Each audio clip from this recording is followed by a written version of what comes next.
Hey everybody, welcome back to the channel. Today we're in the Classic Works cave. This is kind of my collection of classic BMW and Porsches that I kind of want to go through, and we're actually going to start a series with this video about everything behind me, why it's important to BMW, why it's important to you, and why I think it's some of the coolest cars BMW's ever made. Today's video is going to be new class related. People want to know what a new class is. We'll walk through this car and why this is a staple of the new class, while it's like a 1965 M5. So let's hop right into the 1800 Ti.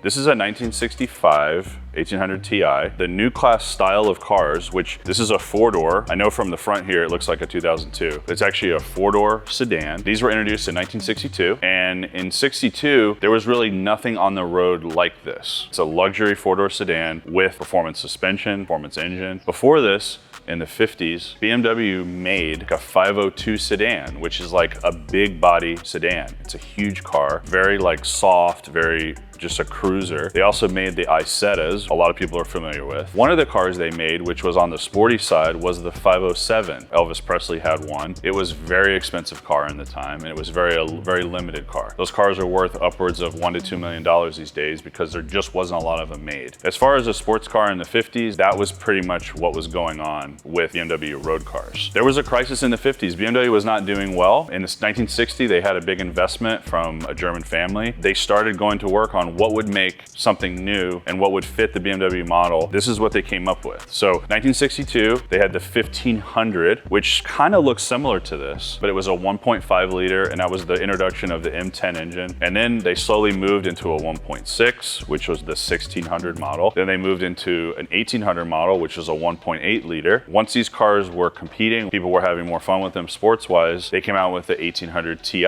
And the Ti stands for Turismo International. The Ti moniker is like a sports model of the 1800s, much like the M5s of today. The new class cars, the sedan new classes, this is a precursor to the 5 Series. Up there on the list, that white car is an E12, which is the first 5 Series models. An E12 was after new classes got finished. These go all the way to 77, and then in 76, 77, there was of course a shared year of the E12. That was before BMW had 3 Series and 5 Series, and these came before that. And then the cool thing is one of the things that came from the legacy of these are the 2002s, which is a shortened version of this car. It's a 2-door. They made a Touring, they made convertibles, they made Bauer models in those. But this is kind of what started it all. The other thing that's important about these cars is that the Hofmeister kink, which is back on the C-pillar here, was started with these cars, sort of defined this and the design like language of it, and it carries all the way through to today. One of the things for the first time that BMW was using was actually a McPherson strut assembly in the front here of the suspension. We'll go ahead and show on the screen so everyone knows what that is, but that's pretty much what's in every BMW up to this day. But one of the things to point out on new class cars is that they had an independent rear suspension with an individual coil spring and a wishbone, and that was new for BMW, and that was really something that hadn't been seen before, and that is part of the handling and the sports car nature of these cars, and what made them so good was that introduction. There's also a 3-box design on these cars with the design of the chassis and the way everything was made, like a unitary structure. It was actually pretty groundbreaking, pretty new for the world. The love of these cars and the love of 2002s is really down to the suspension design, the gearbox, really the motor delivery. These motors were 1.5, then 1.6, then 1.8. They actually went all the way up to a 2 liter, and most 2002s have a 2 liter, and then they went into mechanical injection. Another thing I'll say is that new classes don't always include sedans. There's actually a 2000C and a 2000CS. The 2000C and the CS coupes, they had very huge grille and really specific headlights, which those started in 1965, and those grew into the E9 that everyone is familiar with today, 2800s and 3.0 CSs, and then of course the famous CSL. These cars were something new for BMW, and they really changed the game for BMW. A lot of people say that these saved BMW from their issues, and you guys have to remember in the 50s they had big body cars, they had Isettas, which are powered by motorcycle engines, and then they had motorcycles. So there really wasn't anything like this around for BMW, and it really helped the company out, and we know where BMW is now. Okay, so I pointed out that this is a TI model model. So it's the 1800 Ti. Let me go through what makes it different from a standard 1800. So the standard 1800 is a 1.8 liter. It had about 90 horsepower. The Ti, or Turismo International, is the modified version of the 1800. So the Ti model is a really special model from BMW because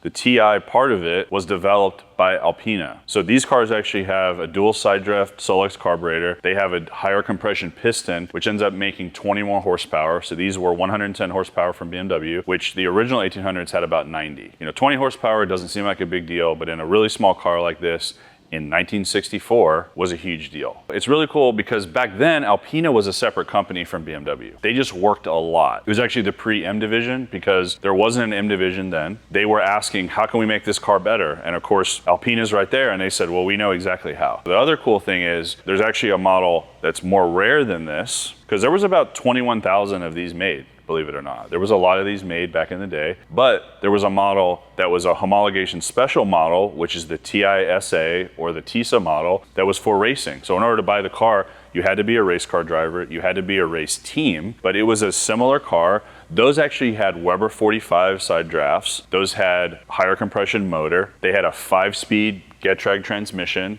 5-speed was very rare in those days. They had some really neat Restall seats. Some of them had a roll bar installed, some of them didn't. They had wider wheels. They had a really, really awesome 3-spoke wood steering wheel. Some of those TISA pieces that came in those cars, I've actually been able to find over the years, and that's part of the way we're gonna modify this car with the OEM TISA parts. To me, that was the best you could get for this car in period. Anytime I modify the cars, I wanna really stay in period so that everything matches, everything has that like 60s feel. There was only 200 of those cars and I've managed to find original wheels, managed to find original steering wheel, and I have some really cool period Restall seats for the car, so kind of get that TISA vibe. This is the first video of the build series on this car. I kind of wanted to take you guys through the history of the new class so everyone knew what those were. I have a couple of these cars and I get stopped a lot and everyone's like, that 2002 rocks. I love those cars and everything. And it's a cool thing because it's like a 2002, but it was important to me because I always show people, hey, this has 4 doors. It's a little bit different. These are rare cars. They're,